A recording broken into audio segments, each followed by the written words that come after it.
एकता जी, मेरा सवाल आपसे है, 1 जुलाई से जीएसटी लागू होने जा रहा है।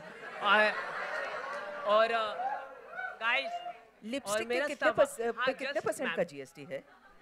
मैम, आपसे मैं पूछना चाहता हूँ कि जैसे कि सैनिटरी नैपकिन की हम बात करते हैं तो सिर्फ हमारे इंडिया में 12% यूज़ किया जाता है, और यहाँ पे में सबसे गंभीर मुद्दा है कि 88% वेमेन यूज़ नहीं करती है। वर्ल्ड हेल्थ ऑर्गेनाइजेशन की जो रिपोर्ट है, जो लीव्स यूज़ किया जाता है, क्लोथ यूज़ किया जाता है, तभी भी हमारी गवर्नमेंट है 12% टैक्स लगा रही है सैनिटरी नैपकिन में।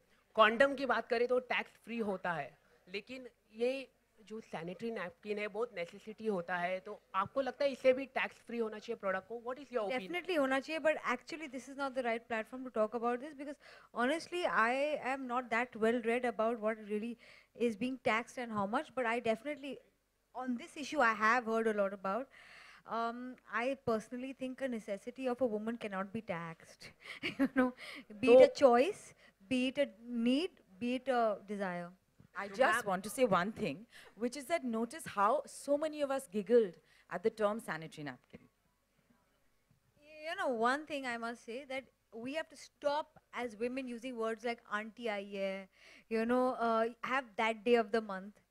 The more used to be, and I've started using this in office, even though it's with men, they better live with it. I have my periods. Because it's nothing to be shy or embarrassed about. So I think she's right. It's just everyone sniggers. And if you don't have any control over a body function, how can that be considered to be taxed under luxury, as a luxury good? It's not like you're voluntarily saying, okay, I won't put on the AC tonight.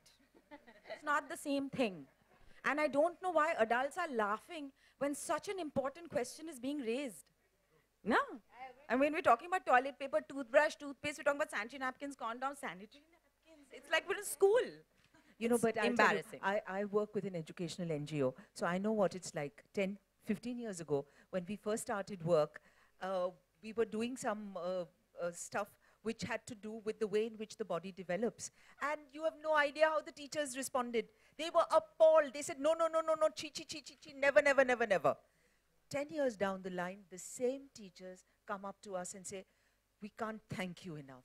You know, this has given us a way to talk about something that nobody wants to talk about, and it's so important to talk about.